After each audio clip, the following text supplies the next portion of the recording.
동안 주의 은혜 가운데 평안하셨습니까? 옆에 사람하고 인사합시다. 사랑합니다. 축복합니다. 제목이 있습니다. 제목 같이 읽겠습니다. 품위 있고 질서 있게. 아멘. 오늘 우리는 이제 은사에 대한 얘기를 쭉 하고 있었는데요. 그 은사 마무리 부분을 보고 있어요. 그러니까 11장부터 예배에 대한 얘기를 했거든요. 10장에는 우상 숭배하지 마라 그랬고 11장부터 이제 예배와 관련된 얘기를 쭉 하고 있었어요. 그래서 여자들은 교회에서 어떻게 해야 되는지, 그리고 수건을 쓰는 문제, 벗는 문제, 그리고 성찬에 대해서 얘기하다가 12장의 예배 때 벌어졌던 방언과 예언에 대한 혼란함을 이렇게 안정시켰어요. 그러면서 목적이 뭐냐, 바탕을 뭘 깔고 해야 되냐, 13장에 사랑이 바탕이 되지 않으면 안 된다, 이런 얘기를 했어요. 그리고 우리가 지난주 14장 보면서 14장을 시작하면서 이제 예언과 방언에 대해서 다시 말했어요. 그래서 예언은 미래를 알아맞히는 게 아니라 하나님의 말씀을 바로 해석해서 가르치는 걸 예언이다 그랬죠. 오늘 본문이 그걸 분명히 말씀해서 할 거예요. 그 다음에 방언이 온갖 혼란스러운 곳이 있었는데 그 방언하는 사람들 보면, 믿지 않는 사람들 와서 보면 미쳤다 그럴 것 같으니까 교회에서 공개적인 자리에서 안 하는 게 좋겠다 그랬고요. 하고자 하면 통역이 있어서 자기가 무슨 기도를 하는지를 알기를 원하고, 너희도 스스로가 방언할 때 내가 무슨 기도를 하는지 아는 게 궁금하니까 아는 걸 알아야 되니까 하나님께 통역을 구해라. 그래서 이 방언이 어떤 의미를 가지고 기도하는지를 알도록 해라. 이런 얘기를 지난주에 했단 말이에요. 근데 이제 은사에 대한 얘기를 전체적으로 마무리하는 얘기가, 마무리가 오늘 14장 26절부터 마지막 절까지예요. 그리고 오늘 제목이 뭐라고요? 품위 있고 질서 있게. 그게 결론이에요. 사실은 은사를 어떻게 활용했냐, 품위가 좀 있어라. 그 다음에 질서 있게 해라. 이게 결론이거든요. 결론에 도달하기까지 무슨 얘기가 있었는지 오늘 본문을 좀 봐야겠죠. 먼저 질문이 있어요. 성령 충만은 대체 뭘까요? 성령 충만하다. 그럼 어떤 걸 성령 충만하다고 할까요? 또 우리 종종 이런 얘기하죠. 영성이 좋아. 그럼 영성은 대체 또 뭘까요? 성령 충만하다. 영성이 좋다. 그럼 진정한 영성은 대체 뭘까요? 성령 충만하면 어떤 현상이 드러나는 걸까요? 교회에서 각각의 성도는 어떤 존재가 되는 걸까요? 이게 혼란스러워요. 성령 충만 그러면 현대교회가 어떻게 느낌이 오냐면, 자기가 통제 안 되는 상태에서 황홀경에 빠지고 뭔가 신비로운 일을 하는 걸 성령 충만하다 이렇게 보는 경향이 있어요. 여러분, 그건 결론을 말씀드리면 그건 성령의 충만함이 아니고요, 성령이 임했을 때 종종 드러나는 현상일 뿐인 거예요. 그래서 성령 임하면 막 넘어져 갖고 한때 빈야드 운동이라고 전 세계를 뒤집어놨던 운동이 있어요. 빈야드 운동이 뭐냐면, 안수하면 막 넘어져서 막 거품도 내고 막 소리 지르고 개소리도 내고 막 이런 이상한 현상을. 근데 그게 예배 때마다 그랬어요. 그래서 그걸 또 엄청난 성령 역사라고 난리가 났는데, 여러분, 성령 역사가 계속돼야 되겠죠. 잠시 유행처럼 벌어지는 게 아니고요, 그런 것들을 통해 성령 충만이라고 봤는데 그것은 삶으로 연결되지 않았단 말이에요. 종교적인 현상일 뿐이죠. 그 이방 종교에서도 그런 일이 막 벌어지고 있는 걸 교회에 들어와서 희한한 일이 벌어졌던 때가 한때 있었어요. 그래서 성령 충만? 아니에요. 그럼 진정한 성령 충만과 영성이 충만한 사람은 누구냐? 영성이 뭐냐? 그럼 또 미래를 알아맞추고 딱 눈을 봤더니 너 그랬지. 그런 영성이 아니고요.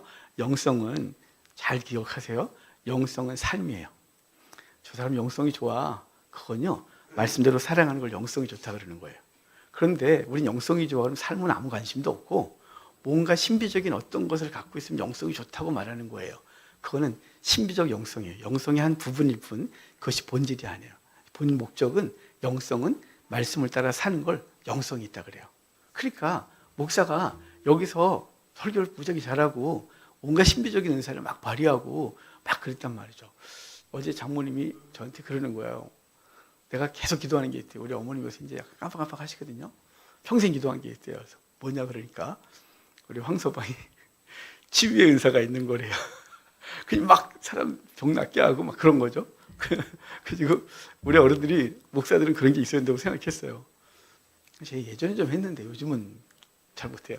중요한 건 뭐냐면, 그게 본질적인 걸까요? 제가 그런 현상을 벌어지는데 딱 예배당 벗어나서 차를 딱 운전하러 가다가 집사람하고 대판 싸우고, 가다가 앞차하고 막 빵빵거리고 막 서고 내려 막 이러고 집에 가서 애들이 막 패고 영성이 없는 거죠. 그건 영성이 아니에요. 그거는 거짓 영성이에요. 진짜 영성은 말씀을 따라 사는 게 영성이에요. 그러니까 여러분의 영성이 있는지 없는지 여러분 스스로 알 수 있어요. 내가 하나님의 사람으로 삶에 그대로 그 삶이 말씀 배운 대로 내 삶에 실현되고 있느냐, 영성이 좋은 사람이에요. 근데 예배 때는 찬송도 막 눈물 흘리면서 하고 말씀을 들으면 막 감동을 받고 막 그러는데 돌아서자마자 정말 성도답지 않은 언행을 하고 있다. 영성이 없는 사람이에요. 자, 성령 충만과 영성은 삶인 거예요.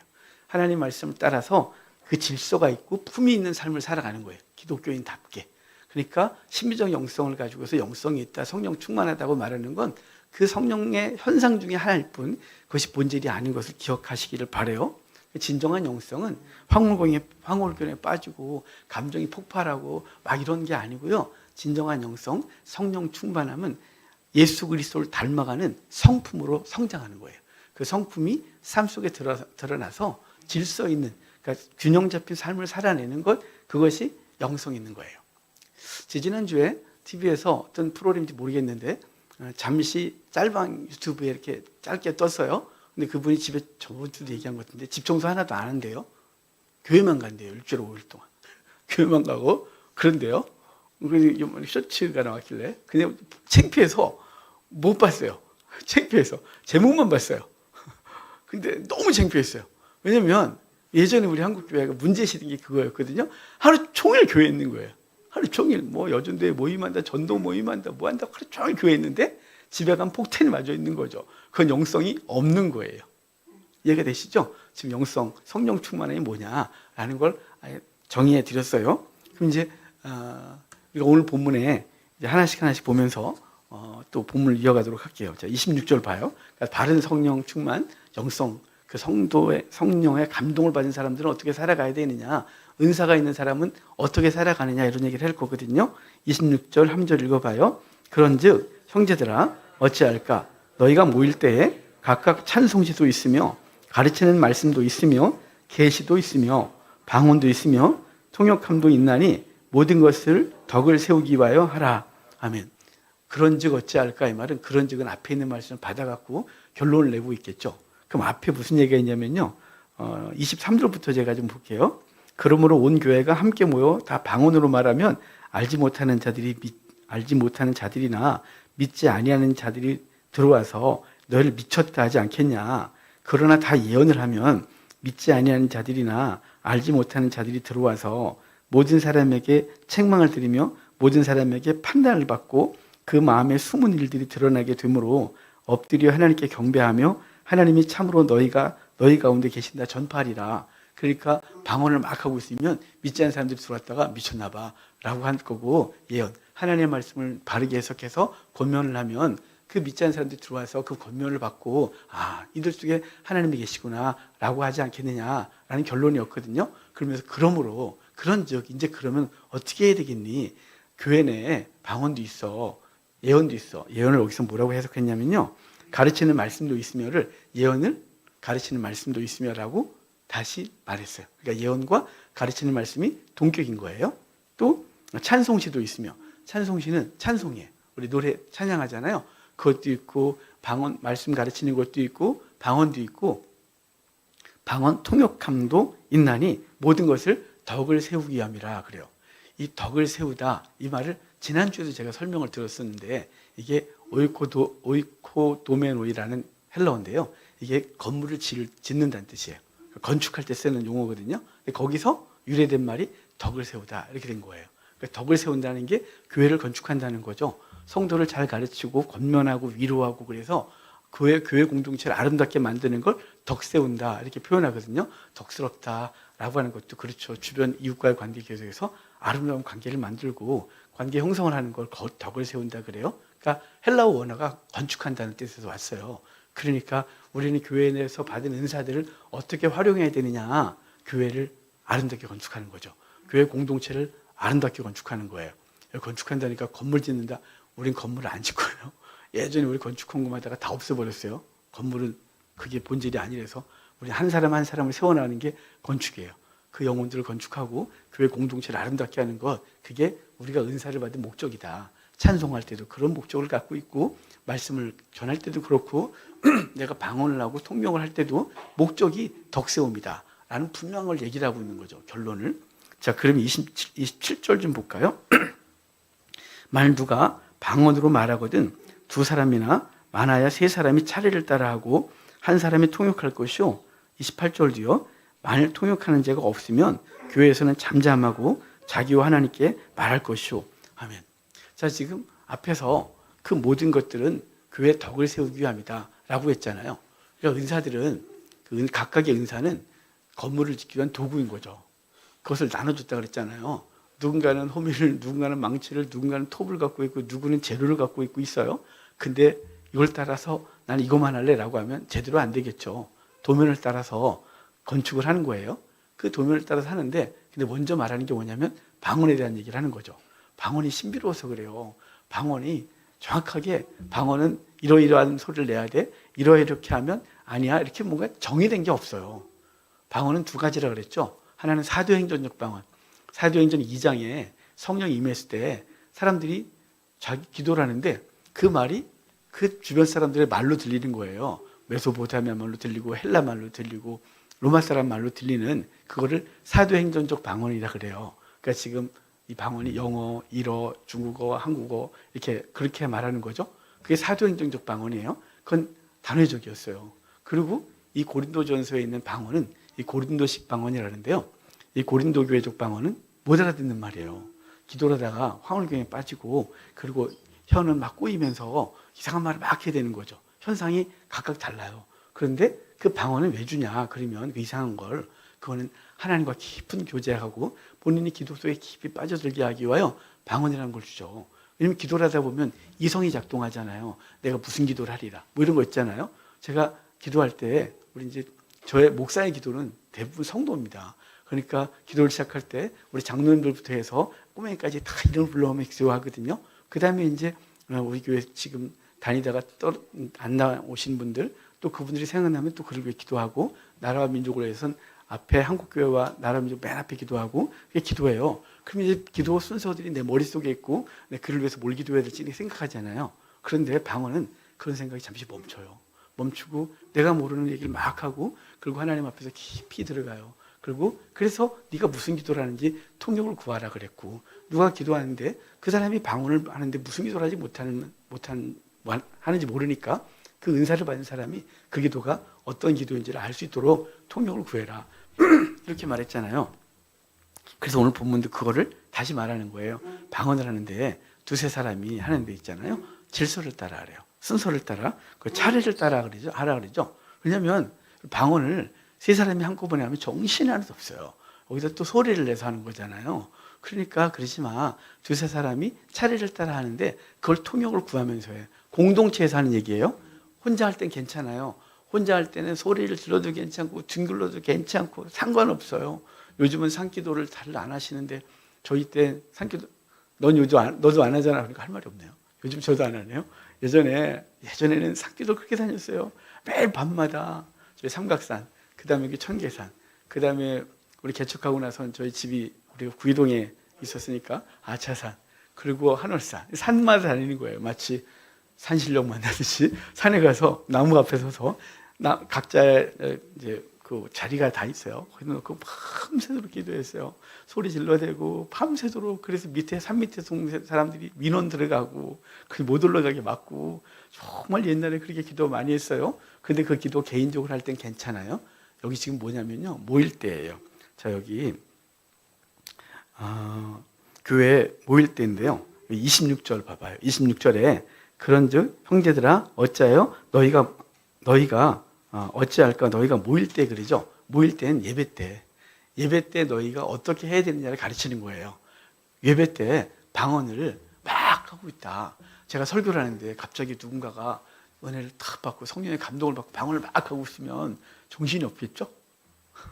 그러니까 예배 때, 모일 때 순서를 따라해. 그리고 방언을 해야 된다면 통역을 구하고 그 통역을 통해서 무슨 기도를 하는지를 알게 해줘. 그게 교회 공동체를 유익하게 하는 것이야 라고 말하는 것이 모일 때 방언을 그렇게 하라는 거예요. 자, 그러면 29절 좀 볼까요? 29절 30절 같이 읽을게요. 예언하는 자는 둘이나 셋이나 말하고 다른 이들은 분별할 것이요 만일 곁에 앉아 있는 다른 이에게 계시가 있으면 먼저 한 자는 잠잠할지니라. 이 예언은 말씀을 전하는 거죠. 현대교회도 형제교회라는 교회들이 있어요. 우리나라에도 있었는데 요즘은 있는지 모르겠어요. 한 20, 30년 전에 형제교회라고 있었거든요. 형제교회는 뭐냐면 다른 목사가 없어요. 교회 체계가 없어요. 직분 없어요. 누군지 교회 와서 같이 예배 드리다가 감동을 받으면, 누군가 감동을 받으면 일어나서 말씀을 전하는 거예요. 감동을 받으면 찬양도를 하면 같이 누가 선창을 하면 하는 거예요. 그게 질서가 잘 잡히면 아름답겠죠.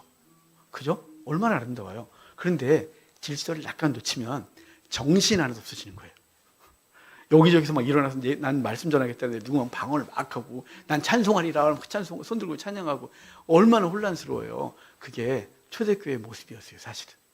그래서 초대교회로 돌아가려고 모든 직분과 질서를 없애버리고 우리 초대교회처럼 하자라고 했던 거거든요. 고린도 교회처럼. 그런데 그게 좋으면 교회가 이 땅에 정착을 잘했겠죠. 근데 교회들이 요새 제가 소식을 못 듣는 거 봐서는 없어진 것 같아요. 형제교회라고 직분이 없는 거예요. 목사도 장로도 집사도 없어요. 예배 순서도 없어요. 그냥 모여서 감동받는 대로 누군가가 말씀에 대한 감동을 받으면 얘기하고, 누군가가 찬송에 대한 감동을 받으면 선창을 하고, 누군가가 기도에 대한 감동을 받으면 막 방언을 하고, 그럼 또 같이 막 하고. 근데 그게 참 질서가 잡히면 좋은데 무질서해지면 정말 혼란스러운 예배가 되겠죠. 그런데 여기 예언은 하나님 말씀이에요. 그러니까 특별한 지도자가 없고 모이면 이제 말씀을 받은 사람들이, 지난주에 만약에 주중에 어떤 말씀을 묵상하다가 너무 좋았어요. 어떤 말씀이 갑자기 감동이 왔어요. 근데 여기저기서 막 일어나서 이 말씀하고 저 말씀하면 정신이 없겠죠. 그래서 여기 뭐라 그래요? 여기 예언할 것 같으면 둘이나 셋이 말하고 다른 애들은 분별하래요. 둘이나 셋이, 왜 둘이나 셋이라 그랬냐면요, 그 사람이 말하는 것이 교체 검증이 일어나야 된다는 거예요. 그래서 학술회나 같은 데 가면 여기 찬송론자가 있고 반대론자들이 있고 서로 발제하고 그것에 대해서 듣고서 질문하고 또 이렇게 하는 거 있잖아요. 그것처럼 하라는 거예요. 두세 사람이 하는데 어떤 한 사람이 말씀을 딱 전하면 그 다음 사람이 그거에 대해서 또 같이 얘기를 하고, 나는 사람이 이렇게 듣고 있다가 이건 아닌 것 같아요 라고 말할 수 있다는 거죠. 당신이 받은 감동이 잘못됐다 라고 말할 수도 있다는 거예요. 그래서 제재를 받는 거예요. 예언하는 자는 예언하는 자에게 제재를 받는다. 이 말은요, 말씀을 가르치는 자는 또 다른 말씀을 가르치는 자에게 제재를 받고 그렇다는 거죠. 그래서 개혁교회는 그 싸움이 계속되는 거예요. 되게 혼란스러워 보이죠. 장로교, 감리교, 성결교, 침례교, 순복음 엄청나게 많잖아요. 교파들이. 왜 교파들이 이렇게 많을까요? 교파들은 찐기 위해서 나는 게 아니고요, 그 나름대로 성경을 해석하는 방식들이 다르고, 그래서 신학자들이 모여서 논쟁을 벌여요. 그 논쟁을 통하여 이 본문의 의도가 뭐냐, 이걸 알고 싶은 거죠. 근데 일방통행만 하면 그렇잖아요. 그래서 신학교도 여러 개가 있잖아요. 우리나라 보수 신학교들이 있어요. 총신, 고신, 합신, 대신, 안양대학교 이런 데가 보수예요. 보수는요, 한 가지만 가르쳐요. 절대 다양하게 안 가르쳐요. 이건 이거야 이렇게 가르쳐요. 근데 좀 자유주의적인 신학교들이 있어요. 기장, 그 다음에 장신, 감신 이런 데들이 약간 자유로운데요, 거긴 자신들의 교리도 가르치지만 여러 교리를 함께 가르쳐요. 그래서 와서 니네가 판단해 이런 거거든요. 그래서 그 신학자들끼리 서로 논쟁을 벌이는데요, 그런 걸 통해서 뭐랄까요, 정반을 통해서 합을 이뤄가는 거죠.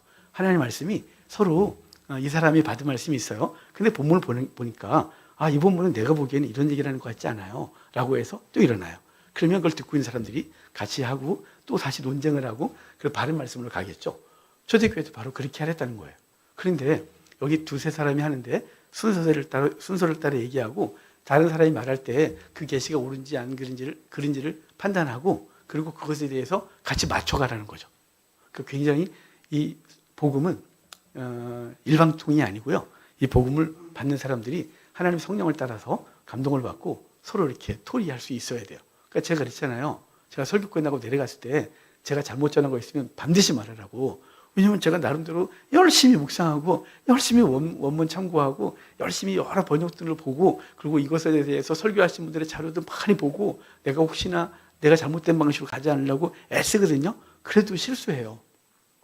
왜냐하면 우리만이 갖고 있는 색깔이 있잖아요. 좀 보수 신학을 했으니까 보수적인 관점을 갖고만 보려고 하는 그런 성향이 있지 않겠어요? 필터가 이미 만들어졌으니까. 근데 여러분 보다가 목사님 이 본문의 앞뒤를 보니까 그런 뜻이 아닌 것 같아요 라고 말하라 그랬잖아요. 그럼 제가 반드시 수정하겠다고, 아니면 아니라고 인정하고, 다음 주에 목사님 제가 지난주에 이렇게 봤는데 어떤 집사님이 이 본문에 대해서 질문을 했는데 보니까 뜻이 그게 아니더라고 라고 하는 거예요.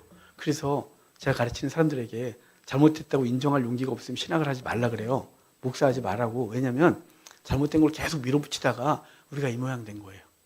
인정할 수 있으면 됐거든요. 아, 우리가 잘못 가르쳤네요. 우리 교단이 뭘 잘못 가고 있었어요 라고 하면 되는데, 이게 한번 간 걸 실수했다고 인정하지 못하니까 계속해서 교회가 이렇게 타락했어요. 그러니까 중요한 건 방언은 통역을 구하라고 하고 예언은 질서를 따라서 이렇게 하라는 거예요. 서로 교차 검증하면서 이게 바른지 이게 잘못됐는지를 이야기하고, 그래서 가라고 말씀하고 있는 것이에요. 자, 31절부터 좀 볼까요? 31절 같이 읽어봐요. 너희는 다 모든 사람으로 배우게 하고 모든 사람으로 권면하게 받게 하기 위하여 하나씩 하나씩 예언할 수 있느니라. 자, 예언의 목적이 뭐예요? 모든 사람을 배우게 하고 권면하는 거예요. 우리 그래서 앞에서 저 14장 초반에 덕을 세우고 권면하고 위로받게 하기 위하여. 오늘 조 집사님이 지난주에 설교를 듣고 다시 기도를 하셨거든요. 그러니까 예언의 목적은 덕세움이고, 그리고 권면하고 위로하고 그 격려해서 성도답게 살게 하는 것이 목적이다, 이렇게 분명히 말했단 말이에요. 오늘도 그 얘기를 하고 있는 것이죠. 자, 32절 33절 같이 읽읍시다. 예언하는 자들의 영은 예언하는 자들에게 제재를 받나니 하나님은 무질서의 하나님이 아니시오 오직 화평의 하나님이시니라. 거기까지만요. 자, 예언하는 자들, 아까 말씀을 전하는 거죠. 예배 때 여기저기서 갑자기 말씀을 감동을 받고서 A라는 사람이 일어나서 말하고 B라는 사람이 일어나서 말했단 말이에요. 근데 그것이 틀린 게 아니라 예언하는 자는 예언하는 자에게 제재를 받는다, 이 말은 그가 말한 것에 대해서 다른 사람이 얘기를 해서 서로 통제하고 바르지 않은 것은 수정하고 바른 방향으로 갈 수 있도록 하는 것이다 라고 말해주는 거예요. 근데 지금 초대교회는 기록된 말씀이 없었어요. 이 고린도전서가 기록될 당시에는 복음서도 제대로 완성되지 않았거든요. 그러니까 복음서도 제대로 완성되지 않았고 사도들이라든가 교사들이 다니면서 말씀을 전했고, 때로는 편지 글이 짧게 주어졌다가 점점 후반으로 가면서 바울의 서신서들이 좀 있고 그다음에 복음서가 완성이 되니까 이제 그때는 기록된 말씀을 조금씩 갖고 있는 거죠. 어떤 교회는 고린도전서를, 어떤 교회는 에베소서를 막 이렇게 갖고 있으면서 얘기를 하고 있으니까 여기서 들은 얘기, 저기서 들은 얘기, 또 이 책에서 본 얘기, 이 책에서 본 얘기가 충돌이 일어날 수 있겠죠. 예를 들어 갈라디아서는 믿음으로 의로워짐을 가르치고요, 야고보서는 행위가 없으면 죽은 거야 라고 말해요. 둘이 충돌을 일으키는 것 같잖아요. 아니에요. 갈라디아서는 초신자에게 믿음으로 구원받아요 라고 가르치는 거고요, 야고보서는 교회가 이미 오래된 상태에서 삶이 없는 교회를 향하여 삶이 있어야지, 삶이 없는 건 죽은 거잖아 라고 가르치는 거예요. 이해가 되시죠? 두 말씀이 따로 놀면 이상해지죠. 그래서 종교개혁자 루터는 야고보서를 지푸라기라고 그랬어요. 행위를 강조하니까. 갈라디아서를 최고로 보고요, 믿음만 강조하니까요. 하지만 두 개가 같이 보이면 충돌할 일이 없겠죠. 예언하는 자는 예언하는 자에게 제재를 받고 보완을 입고, 그리고 말씀이 말씀되게 하는 것이에요. 그러니까 여러분, 목사만 말씀을 전하는 게 아니고요, 여러분도 하나님 말씀 읽고 이 말씀이 무엇인지 해석할 수 있어요. 그런데 중요한 건 이게 객관적인 검증을 받아야죠. 그래서 제가 설교학 전공을 했잖아요. 설교를 할 때 목사님들에게 먼저 성경 본문을 묵상하라 그래요. 이 자료 저 자료 보지 말고. 그러면 그 자료에 영향을 받아갖고 자꾸만 자기 생각이 없어요. 먼저 말씀을 깊이 묵상하고 그 다음에 자료를 통해서 보충을 하고 그 다음에 다른 분의 설교라든가 그 다음에 주석을 보면서 그것이 내가 지금 해석하고 묵상한 게 객관적인지를 검증하는 절차를 밟게 하거든요. 그래야 이 강단에서 선포된 말씀이 영혼들을 살리죠. 이 말씀은 죽이기도 하고 살리기도 하거든요. 그래서 특별히 목사가 인기가 많은 목사님들은 정말 조심해야 되는 건, 저같이 인기 없는 목사들은 상관없어요. 인기 많은 목사들은 영향력이 너무 커서 그분의 말 한마디는 한국교회 전체를 움직여요. 많은 목사님들이 그 목사님 설교를 듣고 따라하거든요. 그래서 얼마나 무서운지 몰라요.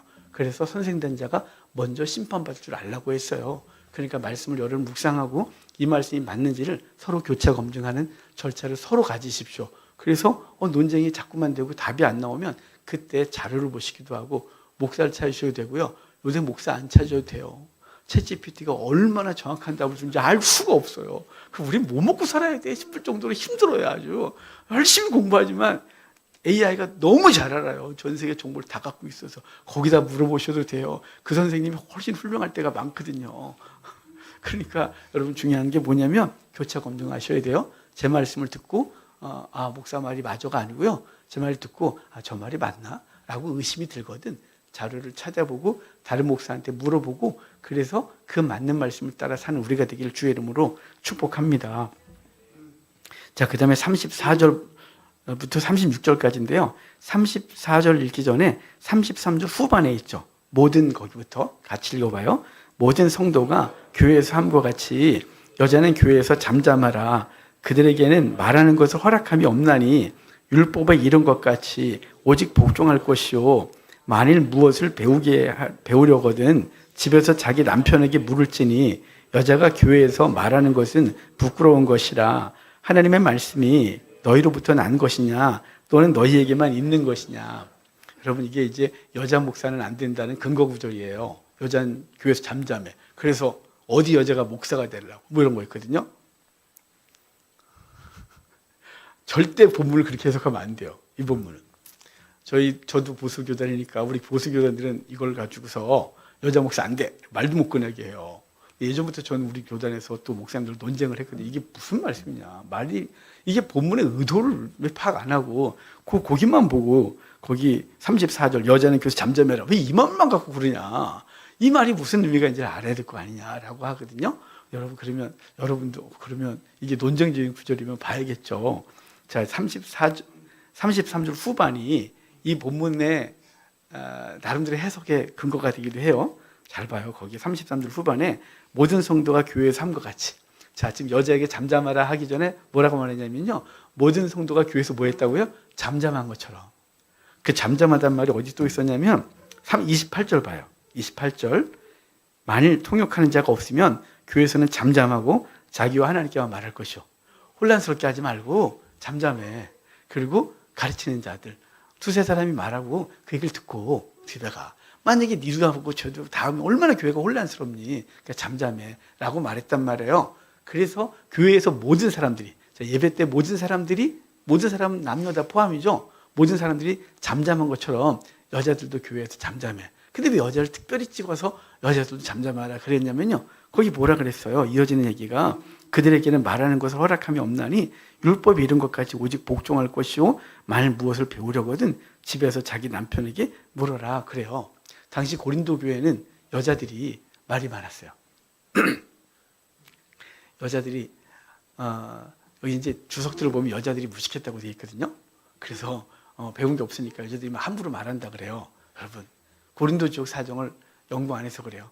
고린도 지역은 남자보다 여자가 훨씬 똑똑했어요. 왜냐하면 고린도 지역이 갖고 있는 특성 때문에 그래요. 고린도 교회가 대형 신전이 10개가 넘는다 그랬죠. 그 다음에 공식 창녀가 1000명이 넘었어요. 공식 창녀가. 그리고 비공식 창녀는 더 많았겠죠. 근데 그 공식 창녀가 누굴 말하는 거냐면요. 신녀들이 곧 공식 창녀이기도 했어요. 근데 신녀들은 왜 신녀가 됐냐면요. 고린도 지역의 문화 때문에 그래요. 고린도가 엄청나게 음란했거든요. 그래서 거기서 섬기는 주신이 아프로디테예요. 앞태도 예쁘고 뒤태도 예쁘다. 그래서 아프로디테. 그 로마를 가면 비너스가 되거든요. 그래서 아프로디테를 섬기는 지역은 다 음란했어요. 키프로스, 그리스의 키프로스 섬이 있죠. 거기도 주신이 아프로디테예요. 그래서 거기도 음란했어요. 그래서 거기는 음란한 여자. 그래서 키프리안, 그럼 음란한 여자를 말했고요. 고린디아 제스다이, 그럼 음란한 남자를 말하는 거예요. 그러니까 고린디아 제스다이하고 키프리안하고 만나면 어마어마하게 창조적으로 음란해지죠. 근데 음란한데 그 음란한 지역에 결혼 문화가 얼마나 음란했냐면 결혼하기 전에 원래 메소포타미아의 헤로도투스의 역사책을 보면 메소포타미아는 결혼하기 전에 여자는 모든 신에게 자신을 바친 후에 남자하고 결혼할 수 있었어요. 신에게 자신을 바치는 게 어떤 거냐면 신전에 여인이 가서 혼기가 되고 그러면 결혼하기 전에 결혼할 대상이 생기면 신전에 가서 앉아 있어요. 그럼 신전에 예배하러 온 사람들이 동전을 던지면 그 동전을 받고 그와 신 앞에서 잠자라고 돌아가서 결혼하는 거예요. 지금 상상으로 이해가 안 되지만 고대 때 모든 문화는 신을 기쁘게 해야 비가 내렸어요. 신을 기쁘게 풍요가 임했단 말이에요. 그러니까 신 앞에서 남신과 여신이 행복하려면 그 앞에서 그들을 자극해야 되니까 자꾸 신전에서 그 짓 한 거죠. 중동의 신이 다 음란해요. 하여간 고대 때 그랬단 말이에요. 고린도로 들어오면서 거긴 더 심해졌어요. 고린도 지역에서 여인들이 시집가기 전에 신전에 올라가서 더 많은 남자를 상대해야 됐어요. 그런데 신전에서 못 내려오는 여자들이 너무 많은 거예요. 왜냐하면 그 수를 다 채워야 되는데 채울 수가 없으니까. 그러면 남자는 일정 기간이 지나면 파혼을 하고 그 여자는 종신 창녀가 돼요. 종신 신녀가 됐단 말이에요. 근데 신녀들이 얼마나 똑똑했냐면 신전에서 일하는 여인들이 고린도 지역이 그 항구가 있거든요. 이쪽에 고린도, 이 에게 쪽하고 이오니아 쪽에 항구가 있어서 고린도가 되게 폭이 좁아요. 6km 정도밖에 안 되는데 거길 돌아오려면 엄청나게 돌아야 되고 시간도 많이 걸리고 위험했거든요. 암초에 걸려서. 그래서 여기 에게와 이오니아를 지나가려면 고린도 지역에 딱 와서 배를 대면 그 엄청난 노예가 25만 명 정도 됐거든요. 당시 그 노예들이 배에서 짐을 내리고 짐은 따로 싣고 배는 산을 넘어가서 다음 바다로 넘기는 거예요. 그럼 기간이 좀 걸리겠죠? 배가 많이 오면 엄청나게 많이 걸리겠죠? 그럼 선원들은 뭐 하겠어요? 그 선원들은 그곳에서 신전에 가야죠. 신전에 가서 뭘 하냐면 묻는 거예요. 신녀님, 내가 예를 들어 신녀님, 제가 양을 키우고 있는데 이번에 우리 지역에서 양털 값이 폭락을 했어요. 근데 양털 값이 폭락을 했는데 혹시 양털이 어디 비싸게 팔리는 데 없을까요? 그러면 A지역으로 가세요. 거기 요새는 거기가 기근 때문에 양이 많이 죽었대요. 양털이 굉장히 모적하대요. 그러면 글리 가는 거죠. 자, 지금 정보를 누가 다 갖고 있냐면요. 신녀들이 다 갖고 있는 거예요. 그래서 에게 지역에 고린도 신전이 수출돼요. 고린도 신전이 여기저기 지점을 만들고 요새 이제 지교회 생기듯이 생기면서 고린도 신녀들이 파견되는 거죠. 그들이 갖고 있는 지적 능력과 여러 가지 정보들을 갖고 있었어요. 그렇게 신녀들이 탁월했었는데 그들이 예수를 믿고 들어오는 거죠. 교회 내. 그러면 고대 때 남자들은 공부를 하기보다는 대부분 일을 했고 무기를 배우고 그랬어요. 거기 탁월하게 학자 정도 공부하고 나머지는 대부분 무식했거든요. 힘세고 일하는 게 고대 때 남자들의 역할이니까. 근데 교회에 딱 들어왔는데 그들 들어오고 신전에 왔다 갔다 하는 여자들 들어오고 여자들이 갖고 있는 탁월한 지혜가 갖고 들어온 거죠. 하나님의 말씀이 임하니까 여인들이 은사를 더 잘 받잖아요. 예민하거든요. 그거 인정하셔야 돼요. 남자들이 둔해갖고 여자들이 되게 예민해요. 방언도 여자들이 더 많이 했겠죠? 또 하나님 말씀도 예민하게 받아갖고 전했겠죠? 그래서 그 전하는 것이 혼란스러웠어요.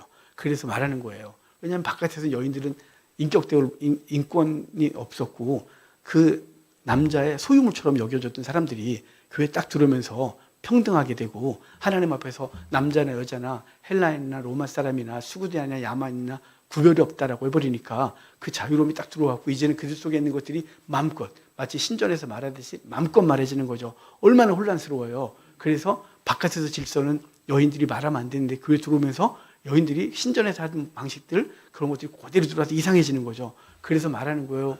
외부 사람들이 보기에 너무 이상하잖아. 너네 말하지 마. 다른 사람들이 잠잠하잖아. 너네도 잠잠하지 마. 야, 너네만 하나님의 말씀 받은 게 아니야. 너네만 은사 받은 게 아니야. 다 받았단 말이야. 왜 너네만 받은 것처럼 막 그러고 있는 거야? 라고 말해서 고린도 지역의 특징을 따라서 잠시 말하지 마. 라고 말했고 집에 가서 묻고 집에 가서 말해. 라고 말해서 여기 본문에 이렇게 있는 거예요. 이걸 지금 너무 길게 말하면 안 되니까. 여기 그래서 제가 여성 목사 안수 찬송 책을 쓰다가 멈춰놨거든요. 이게 너무 이게 그래서 제가 또 강의하는 학교가 대부분 여자들이세요. 그러니까 그분들을 지지해 주려고 책을 준비하다가 이거 책 쓰다 보면 또 이게 쓰고 싶고 이거 쓰다 보면 저거 쓰고 이런 거 있잖아요. 마무리 못하는 거. 그러니까 여기는 그런 의미가 있다는 걸 아시고 넘어갑시다. 자, 그럼 37절부터 볼게요. 37절부터 읽어요. 38절까지. 만일 누구든지 자기를 선지자나 혹은 신령한 자로 생각하거든 내가 너희에게 편지하는 이 글이 주의 명령인 줄 알라. 만일 누구든지 알지 못하면 그는 알지 못하는 자가 아니라. 여기 누구든지 선지자나 신령한 자로 생각하거든. 자기를. 선지자는 뭘까요? 예언하는 자, 말씀을 전하는 자. 그리고 신령한 자는 뭘까요? 방언하고 통역하는 자. 그래서 신령한 자나 예언하는 자는 신령한 자나 선지자는 앞에서 말했던 것들을 그대로 갖고 있죠. 선지자나 신령한 자는 라고 자기가 생각하거든 내가 너에게 편지한 이 글을 주의 명령인 줄 알라. 이 글은요 11장부터 지금까지 예배와 관련돼서 예배 때 어떻게 성찬에 참여하며 어떻게 성 주신 은사들을 활용하며 어떻게 그것을 통제하며 이런 것들 얘기했잖아요. 그것들을 알아라. 이것은 주의 명령이다 이렇게 말하는 거예요. 혹시나 이 고린도 전서를 받고 있는 고린도 사람들이 지가 뭔데 떠들어 라고 할 거거든요. 나중에 고린도후서가 그랬었어요. 지가 뭔데 당하는 것처럼 지가 떠들어 이거를 라고 하는 사람들 때문에 고린도후서가 쓰여지는 거거든요. 사도 바울이 쓰면 사람들이 지가 지금 뭔데, 제가 여러 번에 전했는데 왜 저래 또 그러면 안 되잖아요. 제가 저희 사무실에서 나올 때 거울을 보면서 잘생겼어 그랬더니 우리 딸내미가 그래요. 너무 웃어요. 그래서 못생겨서 잘생겼다고 내가 지금 마인드 컨트롤하고 나간다. 왜? 그랬어요. 여러분이 뭐라고 그래도 제가 하나님 말씀을 전했는데 왜 저래? 라고 할까봐 바울은 여기다가 내 말이 아니야. 주의 명령이야. 이렇게 말한 거예요. 이건 예배 때 이래야 되는 거야. 명령이야. 이 말은 절대적인 가치관을 갖고 있는 거죠. 이렇게 하라고 말하는 거예요. 만일 누구든지 알지 못하면 그는 알지 못한 자가 아니다. 여기니까 이걸 11장부터 있었던 걸 알지 못하는 자라고 하면 안 된다는 거예요. 자, 일단 39절, 39절, 40절 볼게요. 시간이 너무 많이 가서 같이 읽어요. 그런즉 내 형제들아 예언하기를 사모하며 방언 말하기를 금하지 마라. 모든 것을 품위 있게 하고 질서 있게 하라. 아멘. 여기요. 예언도 하고 방언도 하래요. 이거 통제시키지 말아요. 좀 문제가 있다고 하지 마. 이렇게 말하지 말라는 거죠. 그거는 권면하고, 왜냐면 그것은 하나님께 주신 성령의 은사니까 그 은사를 통해서 하나님과 깊은 관계에 들어가고 하나님의 말씀을 전하여 위로하고 권면하고 교회를 세워야 되니까 이런 것을 더 사모하고 더 추구하라는 거예요. 그런데 조건이 있어. 질서 있게 하고 그 다음에 품위 있게 하래요. 여기 품위 있게 하고가요, 바르게 하라는 뜻이에요. 좀 아름답게 하라는 거죠. 그러니까 품위 없이 아까 방언을 하는 것을 믿지 않는 자나 연약한 자가 와서 뭐 한다고요? 미친 것 같다고. 그렇게 하지 말고 품위 있게 해. 좀 세상 사람들 와서 보기에 와, 이 기독교인들 품위 있네 이렇게 말하라는 거죠. 이 품위 있게 하라는 말씀이 초대교회 때 얼마나 강력하게 임했냐면 로마가 기독교를 되게 박해했죠. 주 300년까지 10대 박해가 있어요. 10대 박해만 있겠어요. 큰 것만 10대 박해고 그 외에도 기독교들을 무지하게 죽였어요. 기독교들을 죽이지만 후에 콘스탄티누스가 기독교를 공인할 수밖에 없고 후에 기독교를 회의에서 로마를 기독교 국가로 만들 수밖에 없었던 이유는 기독교인들의 품위 때문에 그래요. 당시 로마는 얼마나 음란했어요. 그 음란한 세계 속에 살면서 음란하고 그리고 아이를 낳아서 그 음란한 관계 속에서 태어난 아기들은 태벨의 강가에다 버리고 막 그랬단 말이에요. 근데 기독교인들이 삶을 바르게 하고 그 아이들 데려다 키우고 그랬어요. 그것 때문에 이육을 먹는다는 헛소문도 퍼지긴 했지만 기독교인들이 삶을 바르게 했어요. 그러니까 그 당시에 이랬어요. 로마 귀족들이 연애는 로마인과 결혼은 그리스도인과. 여러분 이게 얼마나 놀라워요. 연애 때는 질겁게 돌고 그렇지만 결혼은 내가 걔네들이라고 할 수 없지. 기독교인과. 왜냐하면 기독교는 순결을 지키고 삶을 바르게 했어요. 품위 있고 질서 있게 살았어요. 그래서 결국은 로마 귀족층 안에 기독교도 들어가고 여인들이 그리스도인들이 그 귀족층 안에 들어가면서 결국은 로마가 그렇게 박해했지만 기독교에 잠식을 당하게 되죠. 그리스도가 승리하는 거예요. 그 이유가 뭐라고요? 품이 있어서 그래요. 여러분 우리 성도들이 좀 품위 있게 사셔야 돼요. 예배 때도 품위가 있고 바깥에서도 성도의 품위가 좀 있고 질서 있게 하래요. 질서 있다 이 말은요. 자, 바깥에서 사람들이 교회를 볼 때 무질서하면 안 되죠. 그들은 보기에 교회를 괴상한 공동체를 봤어요. 아주 괴상하다 그랬단 말이죠. 왜냐하면 그들의 질서상 아까 여인의 문제를 보면 남자와 여자가 서열이 분명했거든요. 그 다음에 그 자신들의 신전에 가면 피를 흘리고 막 피를 뒤집어 쓰고 그리고 신 앞에서 신을 즐겁게 하고 음란을 행하고 그랬단 말이에요. 그게 로마 시대 때 고대 때부터 계속 오던 신앙이었단 말이에요. 근데 기독교인들은 딱 가서 모여갖고 찬송하고 말씀을 탁 하고 그리고 그 삶을 그 말씀 듣고 돌아가서 바른 삶을 사니까 야, 쟤는 이상한 공동체야 그랬단 말이에요. 아주 별수로 왔던 거죠. 그런데 그 공동체가 세상을 바꿨어요. 여러분 우리 한국교회 힘을 많이 잃었거든요. 왜 그럴까요? 세상이 보기에 우리는 이상한 공동체가 됐어요. 바른 방식의 이상이 아니고요. 쟤네는 바르지가 않아. 교회에서는 뭐 찬송하고 막 뜨겁다가 돌아오면 이상해. 쟤네는 뭐 사랑의 공동체는 사랑이 없어. 쟤네는 세상보다 더 악해. 쟤네는 기독교라는 그 종교를 가지고 더 악하게 더 강력한 힘을 발휘하려고 그래요. 그러니까 교회에 대한 영향력도 없고 아무것도 없는 거죠. 여러분 주신 은사 가지고 교회를 바르게 세울 뿐만 아니라 여러분의 삶의 자리로 돌아가서 여러분의 가정 공동체가 교회가 되고 그 교회를 품위 있고 질서 있게 잘 세워서 세상 사람들이 거기를 보면서 아, 저 공동체에는, 저 가정에는 하나님이 계시구나 라고 해서 그들이 여러분을 보면서 주님을 만나는 놀라운 은혜가 있기를 주의 이름으로 축복합니다. 성찬합시다.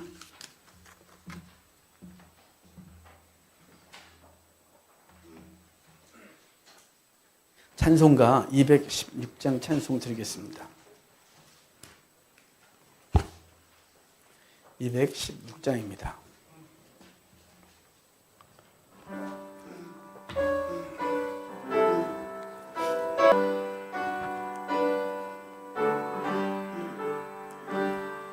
성자의 귀한 몸 날 위하여 어리신 그 사랑 고마워라. 내 머리 숙여서 주님께 비는 말 나 무엇 주님께 바치리까. 지금도 날 위해 간구하신 이 옅은 믿음이 없나니. 주님의 참사랑 고맙고 놀라워 찬송과 기도를 쉬지 않네. 주님의 십자가 나도 지고 신실한 믿음과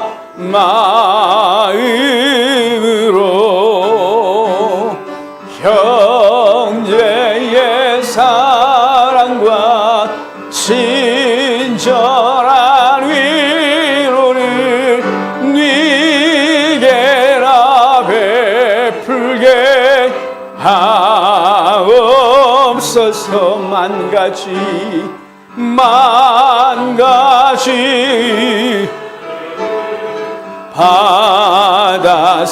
받았으니 내 평생 슬프나 즐거워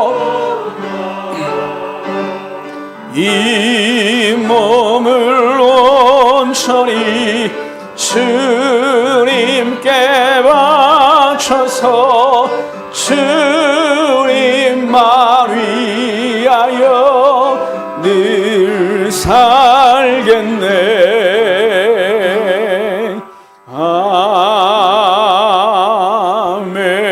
아멘. 하나님의 말씀 같이 보겠습니다. 베드로전서 1장입니다. 베드로전서 2장입니다. 베드로전서 2장 9절부터 12절 말씀 보겠습니다. 베드로전서 2장 9절부터 12절까지 제가 읽어드리겠습니다. 그러나 너희는 택하신 족속이요 왕같은 제사장들이요 거룩한 나라요 그의 소유가 된 백성이니 이는 너희를 어두운 데서 불러내어 그의 기이한 빛에 들어가게 하신 이의 아름다운 덕을 선포하게 하려 하심이라. 너희가 전에는 백성이 아니더니 이제는 하나님의 백성이요 전에는 긍휼을 얻지 못하였더니 이제는 긍휼을 얻은 자니라. 사랑하는 자들아 거루민과 나그네 같은 너희를 권하노니 영혼을 거스러 싸우는 육체의 정욕을 제어하라. 너희가 이방인 중에서 행실을 선하게 가져 너희를 악행한다고 비방하는 자들로 하여금 너희의 선한 일을 보고 오시는 날에 하나님께 영광을 돌리게 하려 함이라. 아멘. 예수님께서 피를 흘려 우리에게 우리의 죄를 속하신 것 때문에 우리는 하나님의 택하신 백성이고 제사장이 됐고 거룩한 나라가 되었습니다. 이제 우리에게 주께서 요구하신 건 뭐냐면 육체의 정욕을 따라 사는 삶이 아니라 거룩한 삶을 통해서 사람들이 너희를 보고 하나님께 영광을 돌리도록 하라고 말씀하셨어요. 여러분, 그러니까 우리가 예수 믿는 것은 천국을 얻었다, 천국 간다, 이것을 끝나면 안 돼요. 그래서 싸구려가 됐어요. 당연히 천국을 얻었죠. 왜냐하면 우리의 공로로 갈 수가 없고 예수 그리스도가 저와 여러분 죄를 담당하심으로 구원을 주셨어요. 근데 그 다음에 우리에게 요구한 건 뭐냐면 거룩한 삶이에요. 이 거룩한 삶은 그때부터 무거워지기 시작하거든요. 왜냐하면 그동안 살던 방식들을 내려놔야 될 때가 있어요. 그동안 나를 즐겁게 하던 것들을 포기해야 되고요. 내게 이익이 되던 것들을 포기할 때가 있어요. 왜냐하면 그들도 우리 행실을 보고 하나님께 영광을 돌리고 그들도 구원받게 하기 위함이죠. 내가 구원받아서 끝나는 것이 아니라 구원받지 못한 나의 친구들과 주변 사람들에게 그리스도인의 삶을 보임으로 그들도 저렇게 사는 것이 성도구나, 저렇게 사는 것이 세상을 이롭게 하고 밝히는 거구나 라고 알고 돌아온다는 거예요. 그러니까 우리는 예수 그리스도의 보혈의 은혜를 입은 자답게 이제 돌아가서 거룩한 삶을 사셔야 돼요. 성찬을 대하고 오늘도 성찬이 또 하는구나, 성찬을 또 하는구나로 끝나는 게 아니라 성찬을 하고 이 피가 주신 의미 그리고 떡이 준 의미를 다시 깨닫고 삶으로 돌아가는 우리가 되기를 주의 이름으로 축복합니다. 성찬을 하겠습니다. 성찬기를 여시고요. 이건 무교병인데요. 이 무교병은 이스라엘 백성이 애국에서 나올 때 처음으로 먹었어요. 근데 급히 나오면서 이걸 발효되지 못한 반죽을 갖고 나왔고 그것을 떡을 구워 먹었거든요. 그때부터 하나님은 명령하셨어요. 너가 일주일 동안 무교절을 지켜서 이 무교병을 먹는 기간을 가지라고. 이 무교병을 만드는 방식부터 먹는 것까지가 그리스도를 의미하거든요. 이 무교병은 만들 때 누룩을 넣지 않아요. 누룩이 죄를 의미하는데 예수 그리스도는 죄가 없으신 분이 이 땅에 오셨어요. 이것을 만들 때 구멍을 많이 뚫게 했어요. 구멍을 많이 뚫은 것은 이스라엘 1년 동안 먹는 떡 중에 구멍 뚫는 떡은 단 하나도 없어요. 어떤 것도 없어요. 예배 때 드리는 그 무교병도 구멍 안 뚫어요. 그런데 6월절 무교절에 먹는 떡만 구멍을 뚫게 되어 있어요. 그것은 예수님이 십자가에 달려 찔리신 것을 의미해요. 그리고 이것을 거뭇거뭇하게 굳게 했는데 그 이유는 예수님이 화려하게 오신 것이 아니라 낮고 천하게 오셨으며 화려한 왕궁의 삶이 아니라 낮고 천한 삶을 사시고 고통 가운데 죽으신 그 은혜를 생각하기 위하여 거뭇거뭇하게 굳게 되어 있어요. 그 다음에 마지막으로 이것을 먹을 때 떡이 있다고 아무나 뜯어 먹으면 안 돼요. 주인이 손님에게 가족에게 찢어주는 시간을 가져요. 그게 일주일 동안 그렇게 하는 거예요. 그것은 예수님이 사단에게 진 것이 아니라 예수님 스스로가 저와 여러분의 당신의 몸을 내주신 것을 의미해요. 그래서 떡을 대할 때마다 그분이 나를 얼마나 사랑하셨는지를 기억하고 그 은혜를 생각하고 우리도 내 삶 속에서 이제 누군가가 나에게 요구하기 전에 기꺼이 자원하여 그들의 삶을 필요를 채워주고 내 육체를 통하여 그들을 섬기고 삶을 살리고 다짐하는 시간이 이 떡을 먹는 시간이에요.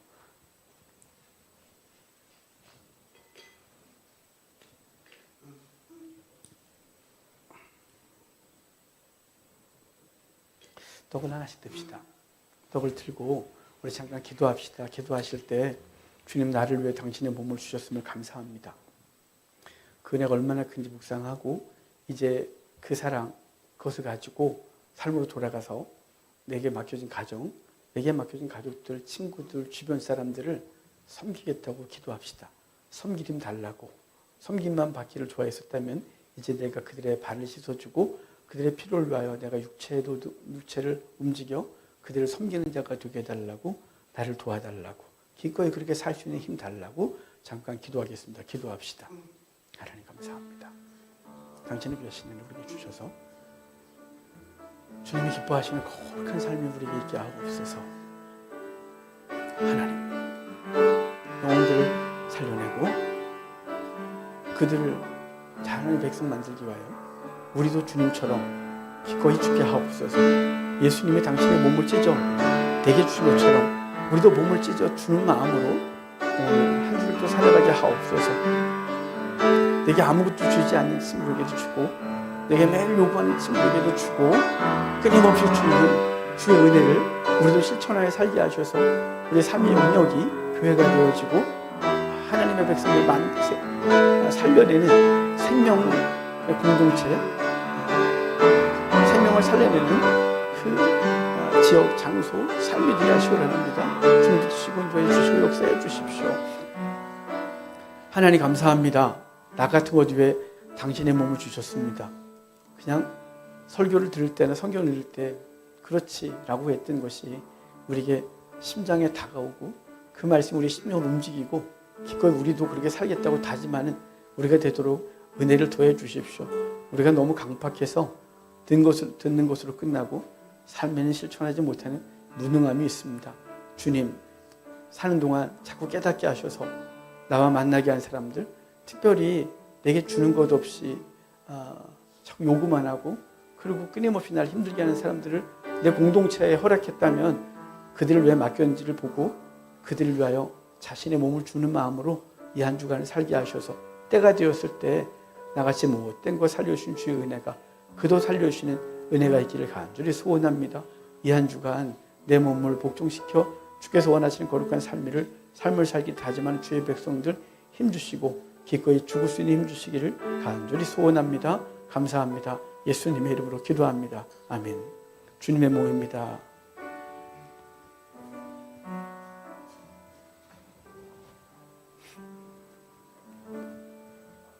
주님께서 십자가에 달리시고 물과 피를 다 쏟았습니다.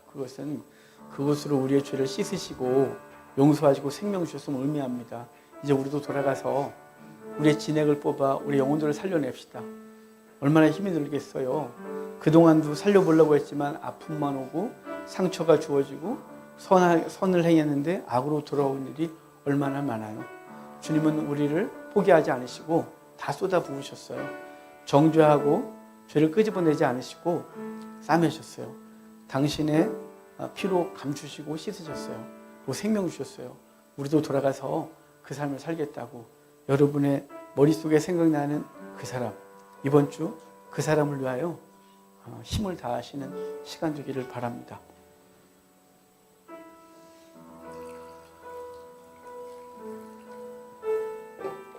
우리 잔을 듭시다. 잔을 들고 이렇게 기도합시다. 주님, 날 도와주십시오. 내게 죽을 수 있는 힘 주십시오. 내 형제 자매 섬길 수 있는 힘 주십시오. 내 인격, 내 의지 갖고는 되지 않는 것을 주님 잘 아십니다. 날 도와주셔서 주님이 나를 참아주시고 죄 용서하시고 때가 되면 나를 데리러 오시는 그 은혜, 그 사랑의 반만이라도 아니 100분의 1이라도 따라갈 수 있도록 해달라고 기도하고 내게 맡겨진 사람 이번 한 주간 조그만 행동이라도 해서 사랑을 실천할 수 있도록 해달라고 그래서 조금씩 그 강팍함이 무너지고 그 영혼도 주의 백성 되게 하는 일을 나를 통해 이루어 달라고 잠깐 기도하겠습니다. 기도합시다. 하나님 감사합니다. 우리 너무 하나님 앞에 부끄러운 게 많습니다. 주님은 나를 위해 다 주셨는데 난 다 줄 만한 마음이 없습니다. 늘 내 거 남겨두고 줍니다. 그것도 대단하다고 스스로 생각하며 살아갑니다. 주님 온전해지게 하소서. 온전하게 내 모든 것을 뽑아 영혼들을 살려내는 이 한 주간 되게 하옵소서. 우리에게 맡겨진 그 사람, 오늘 생각나게 한 사람, 그 사람을 위하여 우리의 삶을 드리게 하옵소서. 하나님 함께 하시고 역사해 주십시오. 충만하게 하여 주시옵소서. 감사합니다. 하나님 감사합니다. 오늘도 우리에게 주의 사랑 다시 한번 확인시켜 주셨습니다. 이제 우리도 돌아가서 그 사랑을 실천하게 하옵소서. 하려고 하면 벌써부터 가슴이 답답해지는 그리고 두려움이 막 오고 어찌할 줄 모르겠습니다. 하지만 주님께서 우리를 왜 그러셨던 것처럼 우리도 그렇게 할 수 있도록 힘 주시고 용기 주시고 우리의 마음이 움직여 그 허물을 감싸고 그에게 주의 생명 공급하는데 힘을 다하는 이 한 주간 되게 하옵소서. 이 한 주간도 죽을 힘 주십시오. 감사합니다. 예수님의 이름으로 기도합니다. 아멘. 주님의 피입니다.